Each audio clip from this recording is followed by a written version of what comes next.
There's nothing Christian about Easter. This is why. Easter is the celebration of the Assyrian Babylonian goddess Ishtar, also called Ashtoreth or Astarte, who, amongst many things, was celebrated as a fertility goddess. Rabbits and eggs are the symbols of fertility.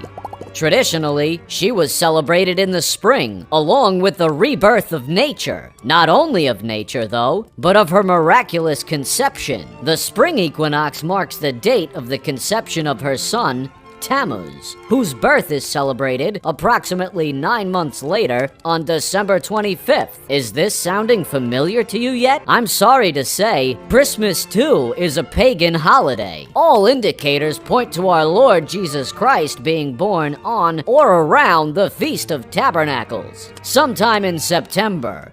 Not in December, and certainly not with a tree. But let's get back to Ishtar, or Ashtoreth.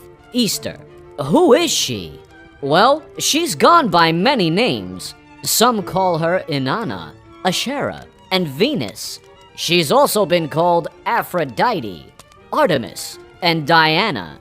She has had many names and many forms over the centuries, but they all boil down to one origin, one person, the Queen of Babylon, Semiramis. You might recall a story in the Bible about a tower in Babylon built to reach heaven. Well, if you recall, God confounded the languages at Babel. When this happened, the people split up, gathering together with others that spoke their language. Although the majority could no longer communicate with one another, they still had their same religion from Babylon. So when they formed new cities, they brought their old religion with them, giving each god or goddess a new name.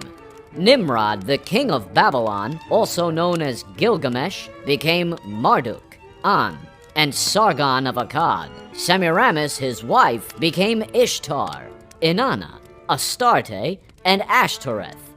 Her son Tammuz became Asher, Horus, and Baal. So what does all this have to do with Easter? When Nimrod died, his wife, Semiramis, sought to retain her power as queen of the kingdom, so she concocted a story about her unborn child, that her pregnancy was miraculous, and that her child, Tammuz, was actually Nimrod, reincarnated. By marrying her son, the supposed reincarnation of her husband, this would not only make her the queen of Babylon, but because Nimrod was the god king, it also made her the mother of God, the queen of heaven.